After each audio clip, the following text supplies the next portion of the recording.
You are listening to MCC Votes and Seats, the podcast series of the Center for Political Science of Matthias Corvinus Collegium. We provide election insights with experts and politicians.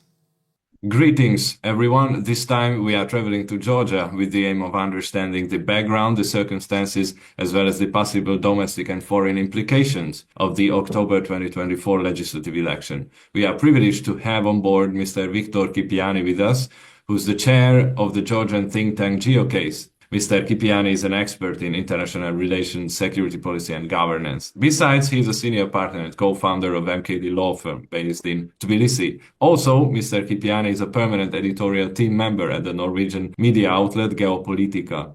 Victor, it is our greatest honor having you as a guest expert in our Georgia episode. Well, thank you so much indeed. It's a great pleasure to be with you. Actually, it's my very first Hungarian Connect, so hopefully that would be not the last one, and I very much look forward. So thank you for this opportunity, and I very much look forward to our conversation. Let's get right into it. On October 26, Georgia held parliamentary elections. The conservative sovereignist Georgian Dream Party aimed to win a fourth term. In the drive for European integration, Georgian Dream's opponents have concentrated on criticizing the party's alleged pro-Russian shift and its failure to meet the requirements imposed by the European Commission for EU membership. With over 53% of the vote, Georgian Dream declared victory after the election, while the four main opposition coalitions, who pledged not to work with Georgian Dream in the parliament, received a total of 38%. Head of State Salome Zurabishvili and the four main opposition alliances claimed that the election was not fair,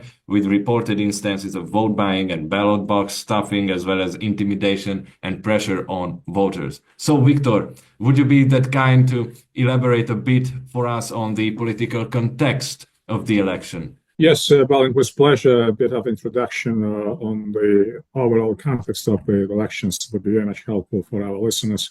Yes, the elections were held on the 26th. However, those elections, as you rightly pointed out, been challenged by the opposition parties. Those challenges go to the legalese, and those challenges go to the, let's say, the political implications of the process. As for legalese, just to mention briefly that yesterday, the Constitutional Court of Georgia has dismissed complaints which have been filed with the court in terms of challenging the validity of the elections. So on the legal side, that is the actual, frankly, the end of the process. Of course, some legal remedies outside of Georgia still remain, but so far I personally have not had that those remedies would be used. This is as for the legal side, and I won't be getting any deeper because that would consume too much of our time. As for political context, I keep saying that these elections were very special and are very special because this time the elections were not just about the power and not just about the composition of the parliament, but about the broader context, which is the geopolitics.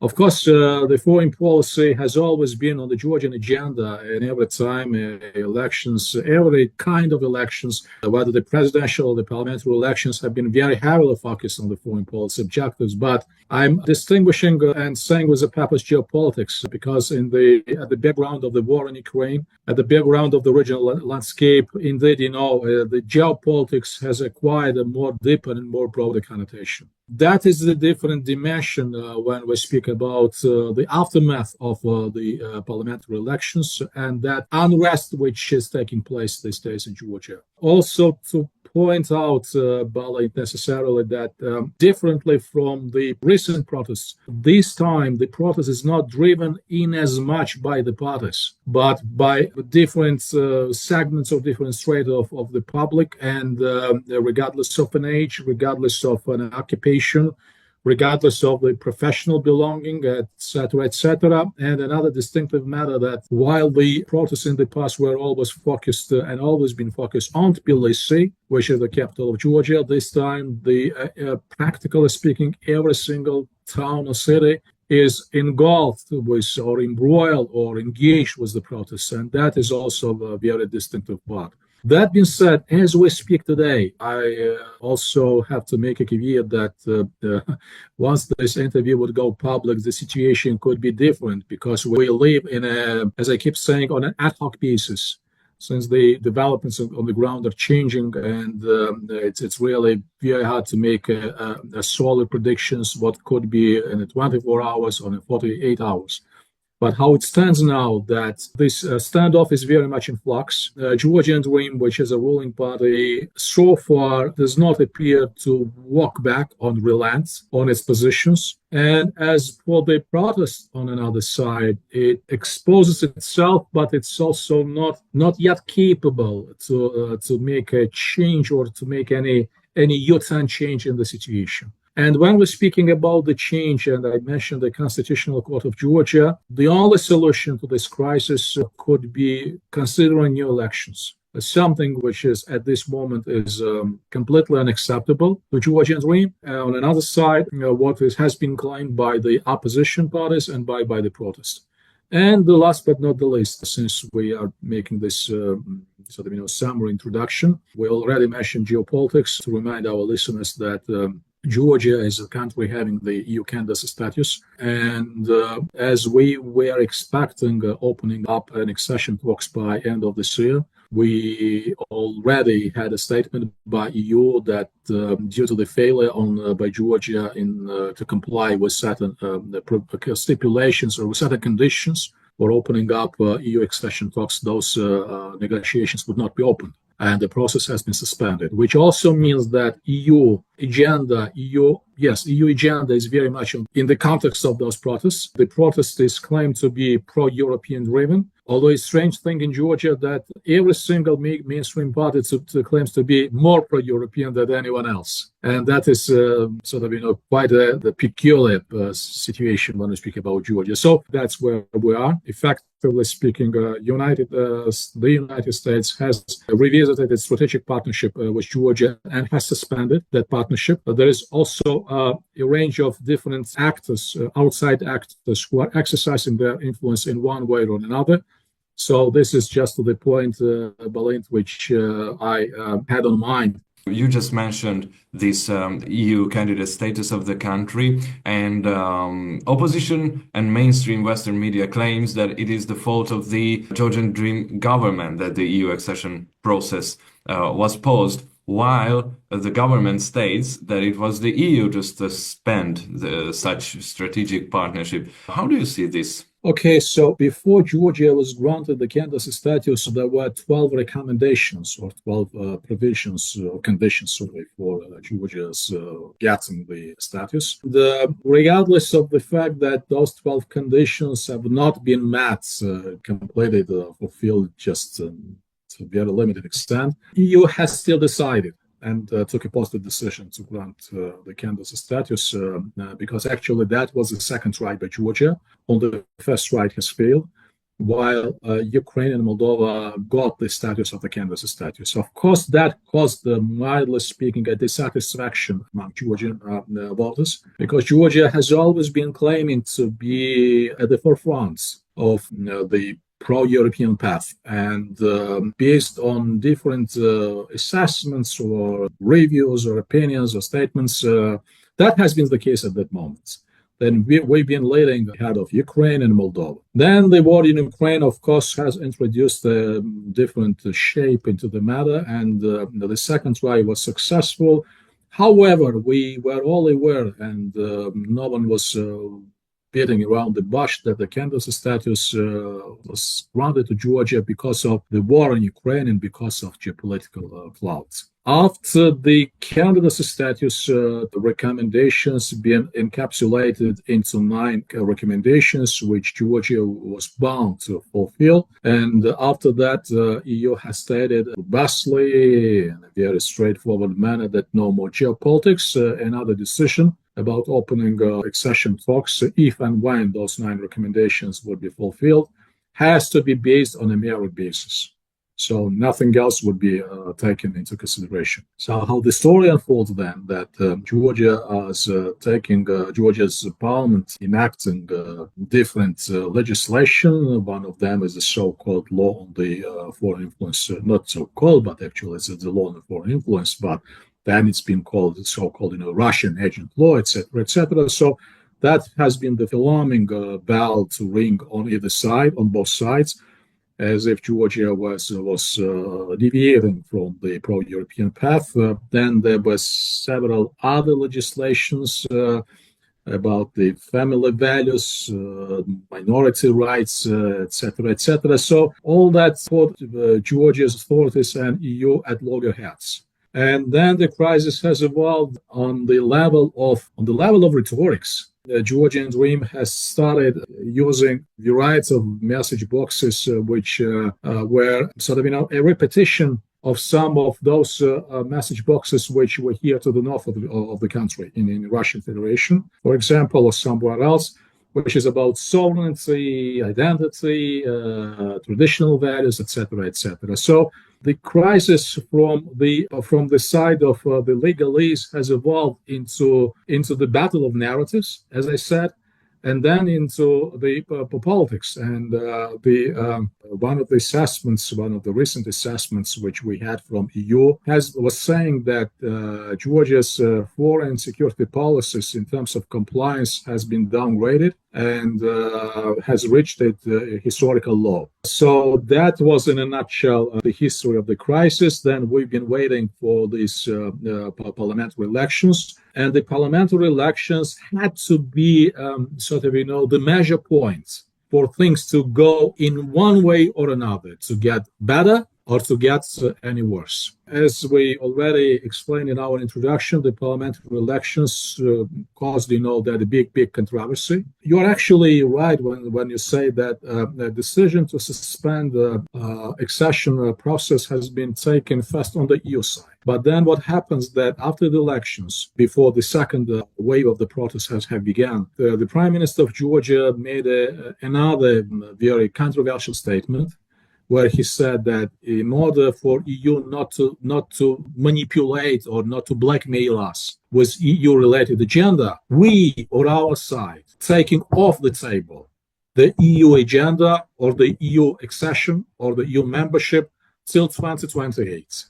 And that has been, I still avoid saying, non-return point, but that, of course, took those relations into the deep crisis. The crisis which seems to be insurmountable at this point as we speak, because, again, the situation is very much in flux.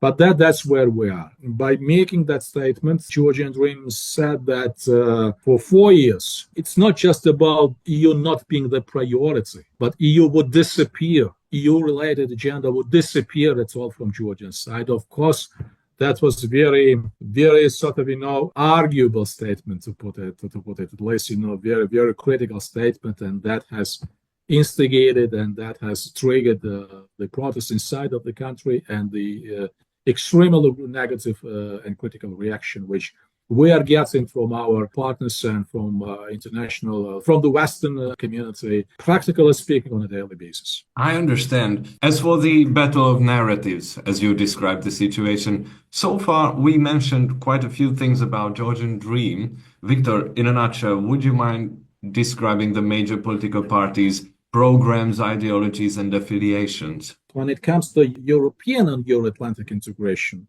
every mainstream party has keeps its agenda. No one is arguing that this is not a priority. That they probably the most, as I said, peculiar thing about the Georgian politics. But again, one side of the story, what you say, another story, what you do. And sometimes those two sides of the coin are not the same. And that's what's happening with Georgian Dream, that in respect of the institutional capacity building in the first place, it's been a very substantial backsliding. The resilience of Georgian institutions are extremely weak at this point. Accountability is, practically speaking, non-existent. And when we speak about rule of law and judiciary, of course, that's where also we're suffering, to very, very large extent. So that is those errors or gaps or mistakes, intentionally or unintentionally, with purpose or without purpose, which are obviously should be pointed out when we speak about Georgian Dream. As for the opposition parties, honestly, when we speak about an ideology. It's a bit exaggerated when we discuss Georgian politics. And it is always very much hard to distinguish what is ideology behind this or that political party. Broadly speaking, we have to divide the Georgian political camp into those who are more pro-Western and those who are non-pro-Western. But when I say non-pro-Western, it does not necessarily mean pro-Russian. And the third segment, which is a minor segment, which are explicitly, unequivocally propagate the Russian message boxes. So that probably would be the most suitable distinction from my side, because again, when it's about economy, social welfare, security, etc., this is something which has yet to evolve when we speak about a Georgian political culture and Georgian party philosophy. Okay, now let's go back to the election day. Observers and media reported cases of ballot stuffing, of voter intimidation, and other kinds of election fraud, as I already mentioned in the introduction. What does the Central Electoral Commission have to say about these allegations? Have they launched any investigations yet? Regardless of the reporting on massive irregularities and those massive irregularities have been very vividly and very extensively been portrayed in Georgian media.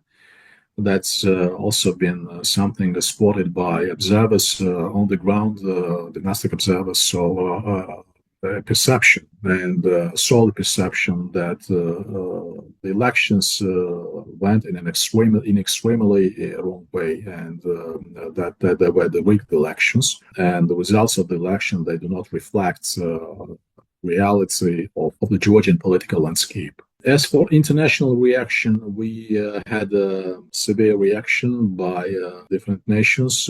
We are now expecting a final report by OSCE Audit Office. We had a preliminary report, practically speaking, once the elections were over. That report was not positive, but they said we're expecting a final report. But that is something, Berlin, which is very much lagging behind, because the crisis is picking up on the continued and regular basis. And I'm very much concerned that at the time when those types of assessments or official reports come live, they would be very much outdated, very much obsolete, and very much irrelevant as well. And I don't expect that they could have, much impact on the process. Although without, I'm not, of course, downsizing or diminishing their importance, but still I'm saying that there won't be very much synergy time-wise between those reports, especially when it comes to OSCE report and what is unfolding on the ground. So this is the sort of, in terms of the irregularities. I also have to subscribe to the words of the president of Georgia, who said she said in one of her interviews that something unusual has happened. And this is very all-inclusive phrase and all-inclusive explanation. There are several perceptions of what has happened on the 26th, days before and days after. Perception number one, that those were the elections. Perception number two, that those were the elections, but the rigged elections. And perception number three, that they were not the elections at all, but that was a special type of operation. This is my brief response to your question, how the elections are perceived on the Georgian side. And what we're witnessing these days, it's about those two last versions, between rigged elections and type of an operation or special operation. Non-acceptance of those elections, if we measure by head counts, it's always a very unpalatable matter, counting heads and counting how many people things what.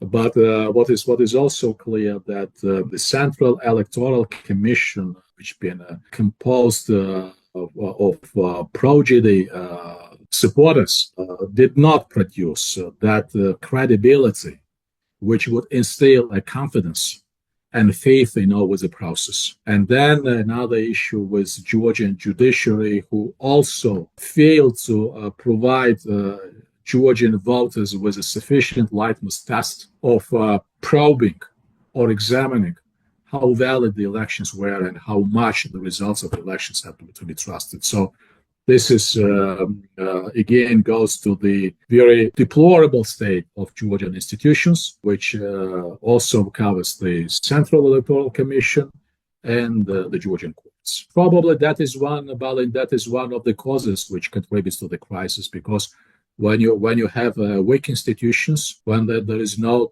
enough trust with the state institutions, of course, it always erupts into something else, and that could erupt eventually into the public outcry. Staying with the issue of trust, by the end of the election day, exit polls showed quite differing preliminary results. One poll showed a clear and unquestionable victory for Georgian Dream, while the other reported that the most votes went for the opposition alliances. In your opinion, what could be the reason for that huge difference in exit poll results? And also, have these debates concluded by now?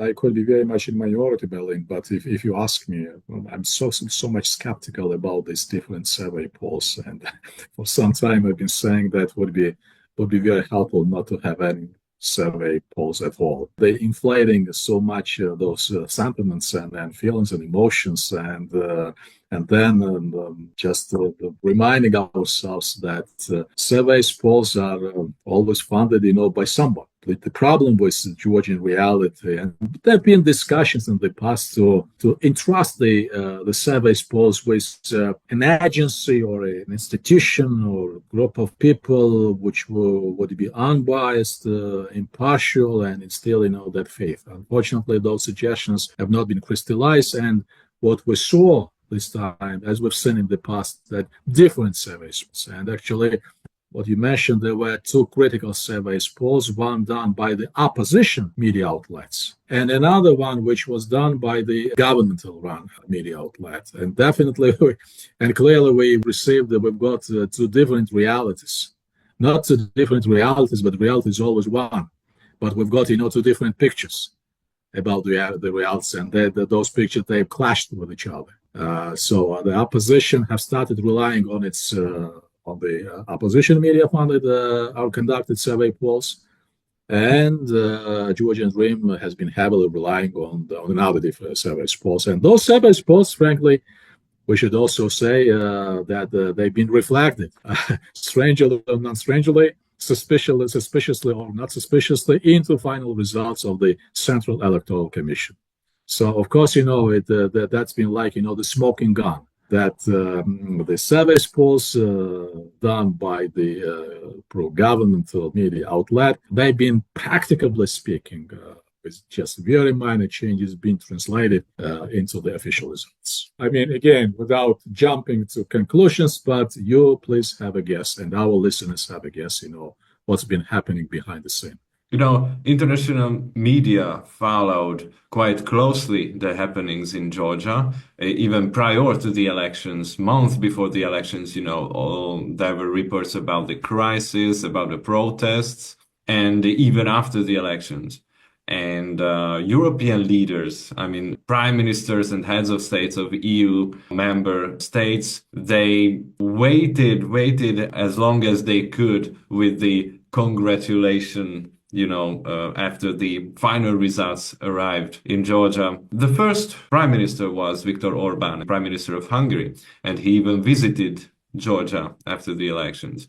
How was it portrayed by local media, and how was it perceived by the Georgian society? I'm very much conscious that I'm speaking with a Hungarian the think tank and podcast. I have to be very delicate in my response. Of course, that the visits caused big commotions, put it mildly. We also read that in the statements of the European Parliament that the visit is not to be associated or affiliated with any representation by Mr. Orban of the European Union, regardless of the fact that Hungary is having the chair status at this moment. There is a history of special relations, of special ties between Orban and the leaders of the Georgian government. And if someone follows the media, the regular visits, the continued basis on the different pretexts and contexts happening place in Tbilisi, in Budapest.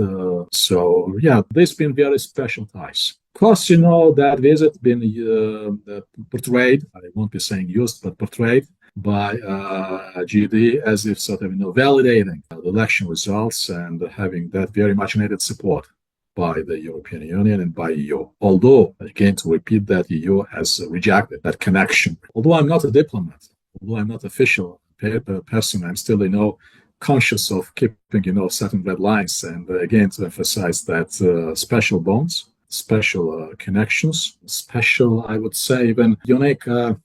Mr. Orban and the leaders of the Georgian Dream have the sort of common understanding on many issues of in terms of politics and the geopolitics, and of course that agenda unites them. Again, that was also reflected in broad discussions in Georgian society. Significant chunk. I have to be honest, a significant chunk of Georgian society has been very much irritated by that response, especially that people were standing in the streets and protesting against the elections.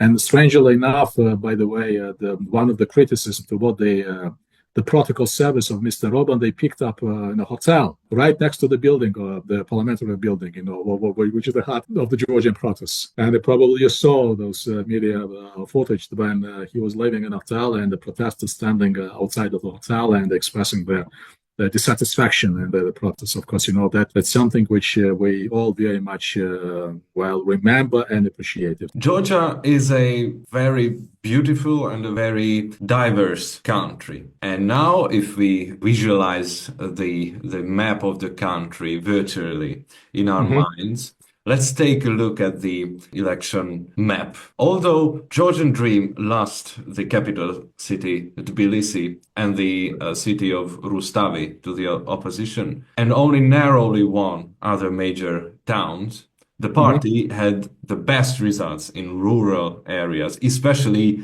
in the northern and southern regions of the country. In the capital, Georgian Dream gained 42%, and the four main opposition alliances together 46%. Additionally, Georgian Dream suffered a severe drop of votes among the Georgian diaspora. How would you describe these social and geographic cleavages in the country, and what are the most divisive issues? I think the main explanation is an effect of media and the reach of the media. When we speak about urban areas, voters have better choice and multiplicity of choices, and that relates to the governmental media and non-governmental media. So they have to listen to different views and different opinions. In the rural areas, space for the informed decisions, which should be based on that, is very much limited. Also, on top of that, what contributes to Georgian Dream winning in urban areas, and of course, without showing any disrespect to voters there, that influence or impact of state authorities is more stronger in urban areas, and the civic resistance is comparatively and relatively much weaker. While in large cities with civic society and where this middle class is much advanced, of course, that non-acceptability of official politics, and it's not just about Georgian Dream, but generally, it's much higher. The conditions for acquiring critical thinking, those conditions are much broader and much diverse. Not to mention, you pointed rightly about the Georgian immigration, where the state has practically zero influence. Then the Georgian Dream received, catastrophic results when 80% of, as we say, of free Georgians, much more free Georgians than those who reside in this country, they expressed their support to the opposition, but not to the ruling party. Victor Kipiani from GeoCase, it's been a pleasure listening to your most interesting and thought-provoking insights into Georgian politics. We are truly grateful for your time. I'm very grateful to you, and thank you for this opportunity, and it was really Big pleasure to be with you. Thank you. Dear listeners, you've been listening to the Votes and Seats podcast of Matthias Corvinus Collegium. Thank you for your kind attention. I am Dr. Balint Eltóth from the MCC Center for Political Science. See you in the next episode. Until then, take care. Goodbye.